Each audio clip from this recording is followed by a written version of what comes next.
is basically mainly on that graphics, like I said. So here's a broad overview. I'm using the Vulkan slide or Vulkan image on this, but we're not going to be doing any of this stuff. We're going to talk about mainly the central portion here with the command buffer, render paths, and the whole graphics pipeline. And yeah, this is mainly the juicy stuff. That's everybody's here for. So let's get right into it. What is a buffer? A buffer is essentially just a large amount of memory, mainly to do temporarily hold data, but just a bunch of memory. You could think of it as like a big array. So in essence, it's just a big mallet call. So you'll see some of the different locations. This buffer could be in different locations, such as the host or device. So the host is basically on the computer itself. Host can it's easily direct. It's the CPU can easily access this memory. But on the other hand, we also have GPU memory, like I said. If you're looking up for a new graphics card, like the RTX 4080, for example, you're gonna get graphics card that has 24 gigabyte or 12 gigabytes. Which one do you choose? Well, obviously the biggest one, right? No, sometimes you're on a budget. So yeah. So there's a lot of different buffer types, like really can fit them all on this one slide. But the buffers, we have frame buffers. Essentially, frame buffer is just an image. That's it. But it's mainly so we can render or use our graphics card to render into. We also have vertex buffers. These are just pretty much model data, vertices or normals, texture coordinates. Those are the mains. Everything's going to be under the vertex buffer here. And then we also have an index buffer. Sometimes we can get away without an index buffer, but to save on memory, definitely would like to have an index buffer. Basically, it just says vertex 1, 2, 3. That's your face. That's about it. And then we have uniform buffers. Uniform buffers are your storage buffers that handles with dynamic information, such as positions and materials, colors, and all that. Hello, Caleb. And then we also have command buffers. Command buffers are pretty much just lists of rendering commands for the GPU to execute. So when we're creating the buffer, you'll see this whole long code. I'll walk you through. So, like I said, we create our main buffer, that just big buffers. But we're also going to create something called a staging buffer. What a staging buffer is just a temporary storage where we're gonna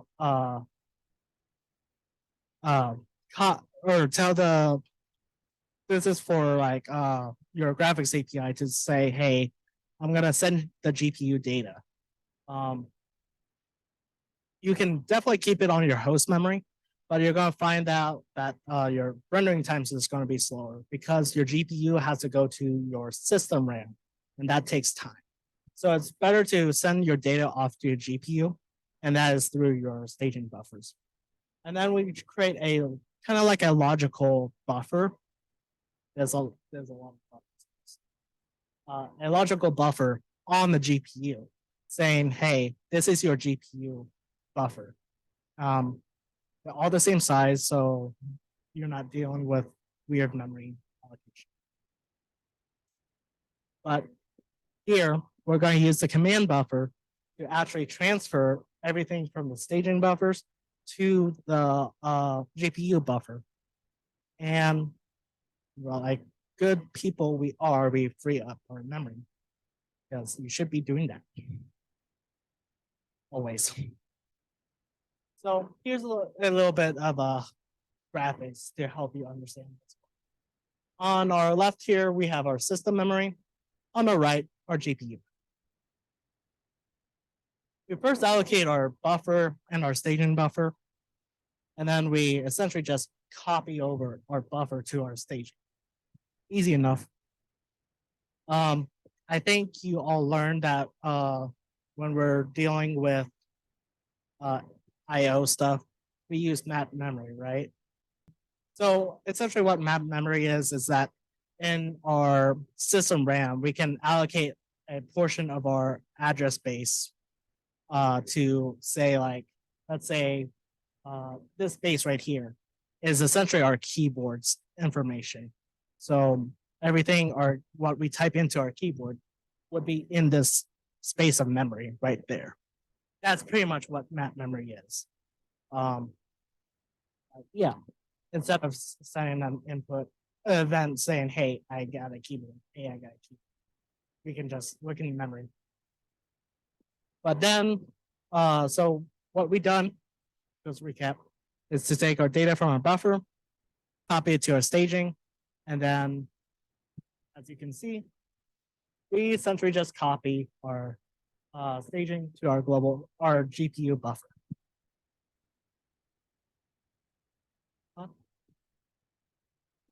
The staging buffer is a broken a graphics context to prepare the data for. It's part of the map kind of deal. But yeah, good question. So going on in the graphics pipeline, we're gonna talk a lot about the swap. Well, a little bit about the swap train. Basically, it's a series of virtual frame buffers that gets swapped out very fast. It's like it's kind of like how movies are.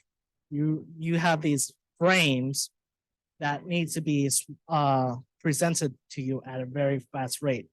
Most of the time, it's 30 frames per second or 60 frames a second. It gives us the illusion that there's movement on the screen. That goes into the psychology of the human mind. Yeah. So it's just showing how we're displaying images to the mom. There are different modes of presentation. So we have our immediate mode, very fast. The cons, we're gonna experience a lot of tearing. Tearing is basically when you render part of the image and then you push another image onto the screen. So you get like part of the image at the top and then another frame in the middle. That's tearing. I do have an image showing what tearing is. So we have a first in, first out.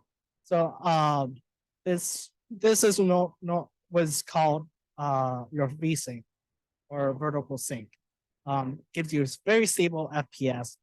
And cons, your application a lot of your inputs would feel like it's slow or lagging, just a tad bit. Some people don't care. Some people do care, depending on what kind of game, like a FPS game where it's very competitive.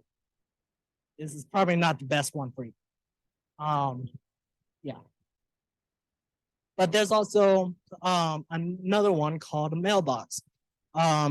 It's like FIFO, where it's VSync, but it has a much lower latency and avoids tearing and always present the newest possible frames. The cons is that if you're using an older GPU, you'll need more than 2 frames. You might not be able to get to backup buffers.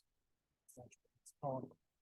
They're just 2 or 3, technically 3 frame buffers, but yeah. Not all graphic cards support this, so you have to query your graphics cards to see, hey, can I be able to use this? So here's a example of that tearing. From here to here is like 1 frame, and then from here to here is another frame. It's like very distinct. Yeah. So a quick quiz. So I know one person, maybe two, who would know about this. What is the primitive that is most common in graphics programming? And if you can tell me why, it's yeah, triangles. You know why? Exactly. You can make every other polygon out of triangles. Another good reason why we use triangles is that it makes linear algebra a lot easier. Yeah, and it also takes less memory too. So, and you can scale really easily. So yeah, triangles. Minimum number of vertices to draw a face. You only need 3 points, and it's very efficient. And then,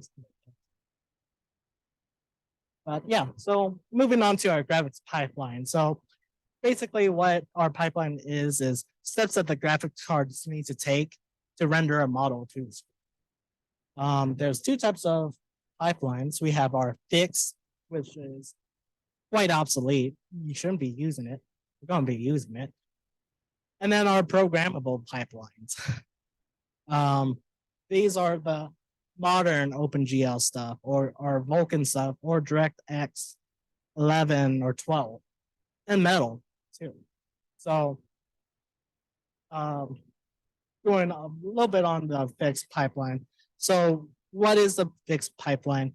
Is basically saying that it is the, hey, I have a point at here, I have a point here, I have a point here, and render that to the screen.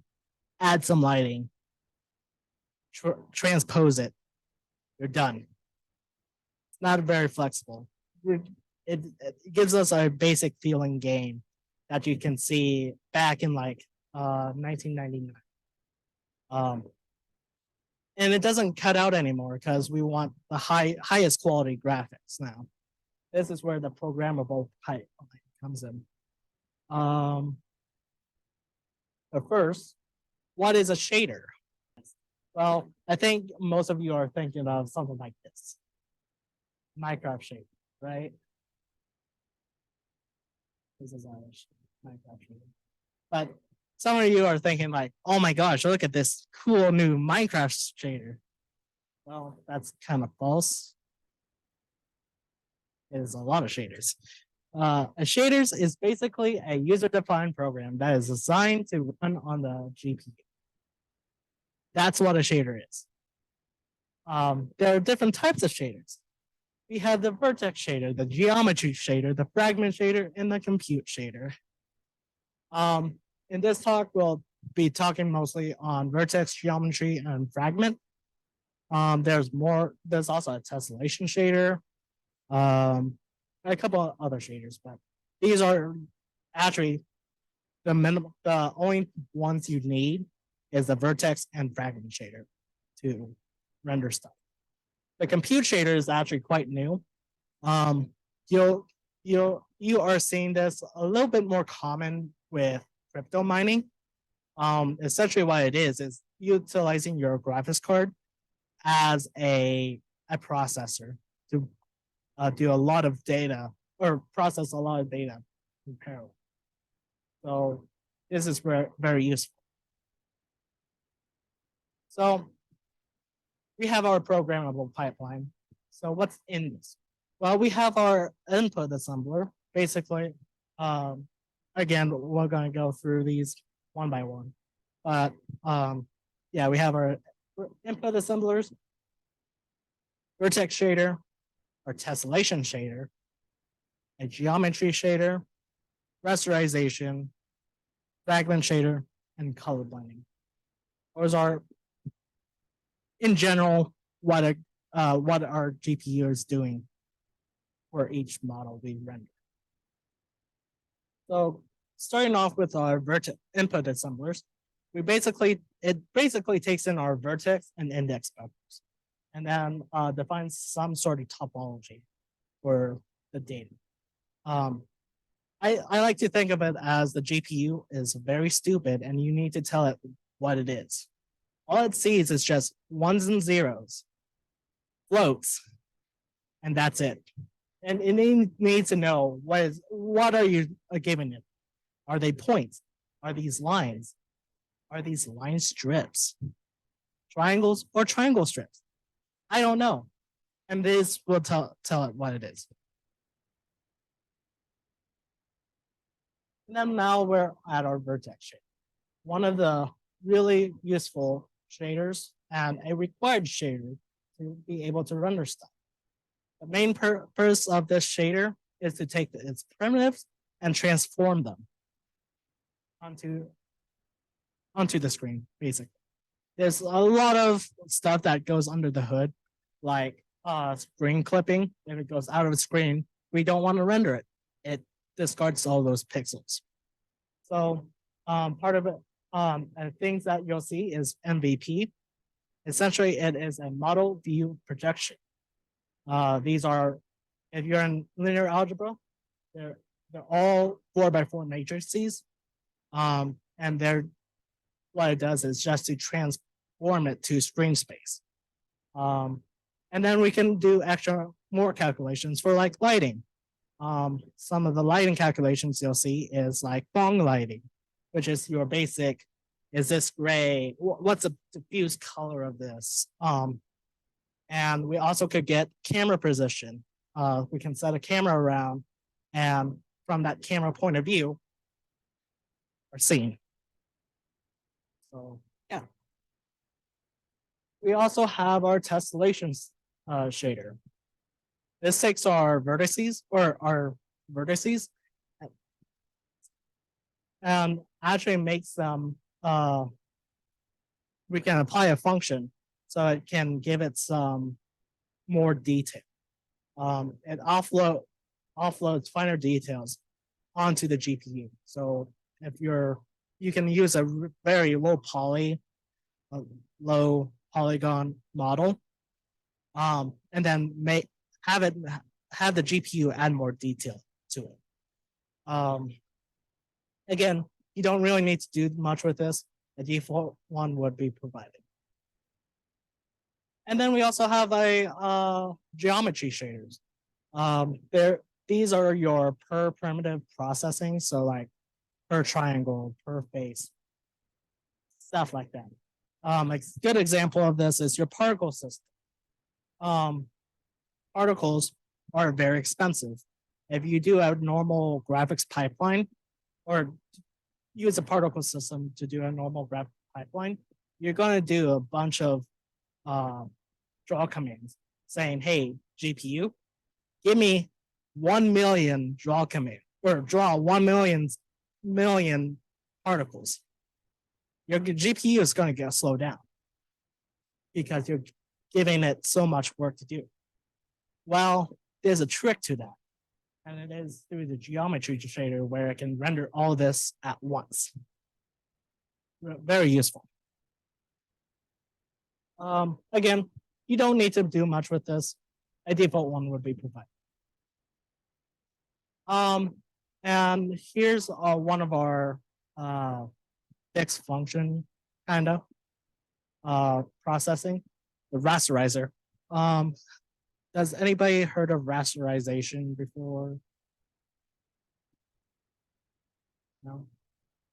Essentially, going back to our CRT TVs days, I guess, it's essentially rendering line by a line, defining how we are rendering. So, defining the rendering, how we're rendering. The rasterizer takes the geometry that is shaped by the vertices. But some of the other function of the rasterizer is depth testing. So if you have like one piece of geometry and another piece that overlaps, which one is going to win? Without a depth buffer, you'll see clipping where one model is fighting with another, and it switches back and forth because the GPU is like parallelism. But the depth buffer allows it to be like, hey, I'm behind, I'm in front. So there's that.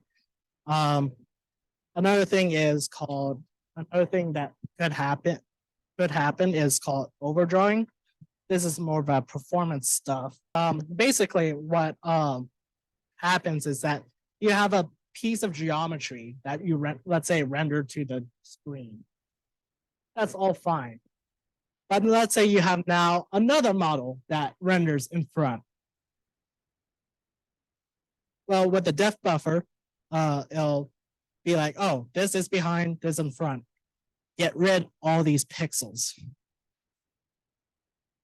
But when we do that, we already rendered this area. That is overdraw. That we wasted work right here. It would be more efficient if we sorted our geometries. What we can do is sort our models by the z axis, or yeah, technically it's a z axis because I work in 3D. So instead we can render things that's closer to us first, and then render stuff behind it. More efficient. We're not wasting time discarding pixels that we already rendered. So that is something you want to consider if you're making a game engine, is overdraw. That also goes into face coloring. Something like I said at the beginning of this talk, or this pipeline thing, we kind of have to tell the GPU what are these primitives we're rendering? Are these points? Are these lines? Are these triangles? With the triangles, we can define, hey, here's our triangle. Here's our triangle. Which way is the front face? Which one is the back face? Well, if you're thinking about, you have to think about, okay, which one is the front face? Is it going in the wall or out of the wall? It's hard to think about it when it's 3D here. But I'm gonna draw it at an angle here for the normal. So I think you heard of what a normal is at some point. Basically, a normal is like a perpendicular vector that goes, it's a perpendicular vector to the face. So this is our normal. How do we define a normal? Well, what we can do is in our index buffer is define an order. So let's say this vertex is 1, 2, 3. We go into counterclockwise motion here to define this front face. What if we go the other way around? 3, 2, 1. Well, it's essentially the same. If we go from our back face, we can define this arrow going into our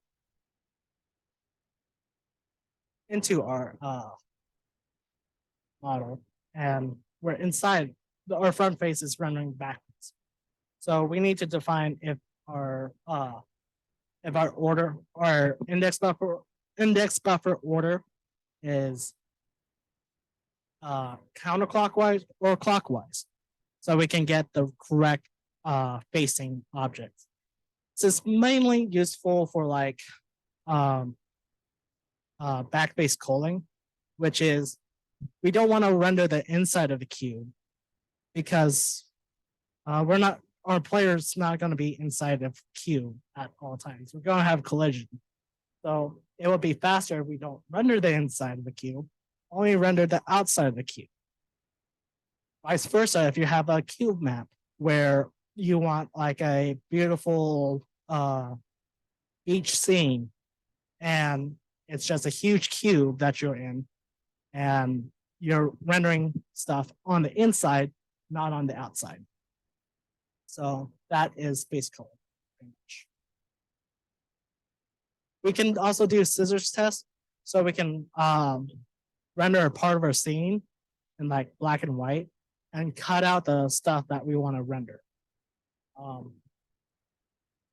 I don't use this as much. If you're doing something with like water, trying to render water in like a PBR system, this might be useful. physical based rendering.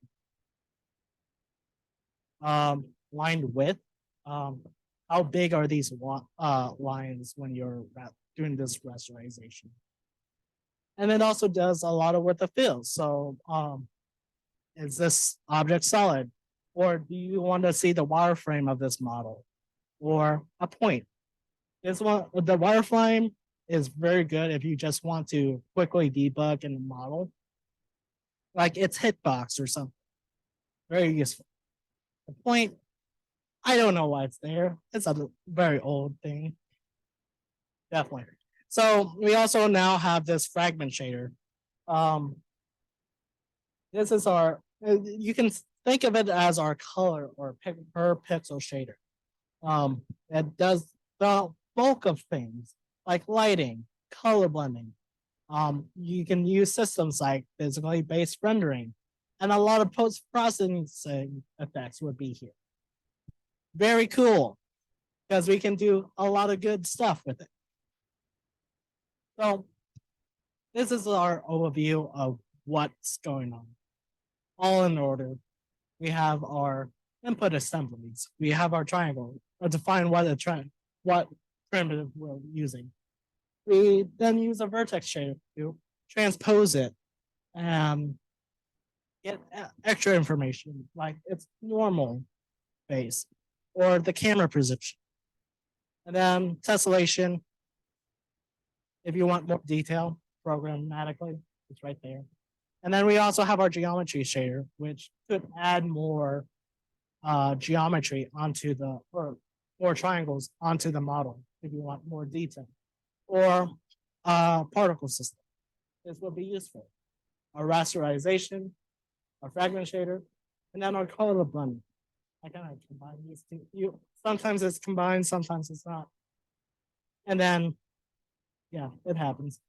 And then out to our frame buffer, which is essentially our image to our screen. So moving on to command buffers. Like I said, these are just commands that tells the GPU what to do. They're a draw operation or a memory transfer. It's command. The command buffer is just a list of those commands submitted to the GPU to execute. Because a good analogy to this is that you don't want to keep on having the main computer tell the GPU what to do. It's like driving through traffic with a lot of stop signs. It's going to be annoying. You'll be going and stop, going and then stop. The GPU is fast. And if we can give it a list of what it needs to do, it's like a highway. It's very fast. You can get to your destination very quick. So an example of this is that here's a small program on how we can create our GPU or a command buffer to send over the GPU. We tell the GPU, hey, you have a frame buffer. Let's bind it. Add our pipeline. And then we're gonna bind our vertex buffer, our index buffer, and our uniforms. Uniforms, just a storage buffer that contains information. And push constants are the same thing as uniform buffers, but push constants actually changes per render call, and it's they're both the same, but push constants has like very less memory, super fast. Uniform buffers are slow to change, but they're very large storage. And then we tell the GPU to render. This can get very complex. In fact, if this is a very simple example of like rendering to a scene. You can get down to like O of n cubed or something, like n by m by O, something like that. It can get very complex with these for loops, but essentially we create our command buffers and we then say GPU run it.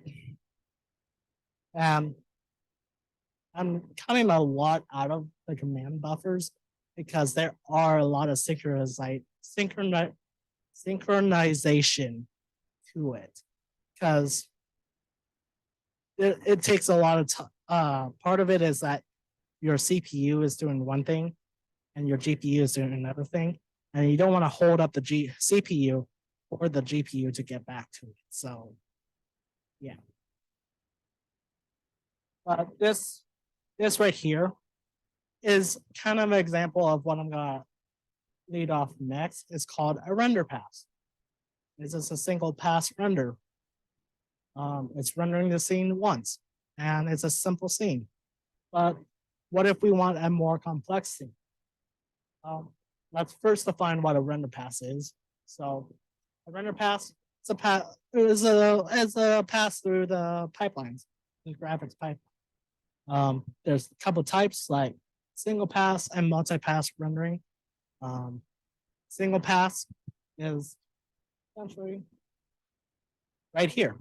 This is a single pass render pass. But let's say you want a more, I'm going to get into an example of a more complex scene. But you can do a multi-pass rendering where you first render a basic scene, and then you take that information and pass it through another render pass for like post-processing, or there's different types of rendering, such as deferred rendering or forward plus rendering, which allows you to render more light more efficiently using less draw calls. Oh yeah, that's what I also forgot about here. This command render here is called draw call. Essentially, it's just telling the GPU to draw. And you want to minimize your number of draw calls because, again, complexity could be large. And then a subpass, you may not need to know about this. So Vulkan is a very powerful API that you can have multiple render paths in one go. It's amazing, actually. It's mostly intended for mobile development, because having these multiple render passes could be very expensive to the device. So if we can do it in all in one, it's better. You can still do the same multi-pass render pass using single pass render pass rendering, but I prefer multi-pass rendering. Do it in one go, and you're done. So a scenario where we use a render pass is that we have a depth only pass, and then we just do a regular forward pass. We add lighting, post processing, and then eventually we'll have to take our multi-sampled image and resolve it down to a single sample. We can do a single pass render pass on all of these, but in Vulkan case, we can do this in one pass. And essentially that's pretty much it when it comes to graphics APIs. Because that is like 90% of the information out there. I didn't really get into like the extensions and such, but that's out of scope of this. So here's my terminal. If I go up a directory,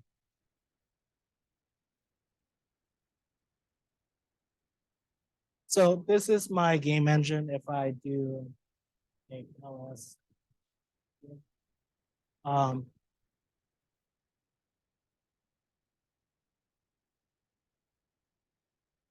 these are my essentially this is my game engine. Fair amount of files directory, but what we can do is go to the development. So if I do this command here. I'll start running the game engine. And this is what I have currently. Let me put the mic.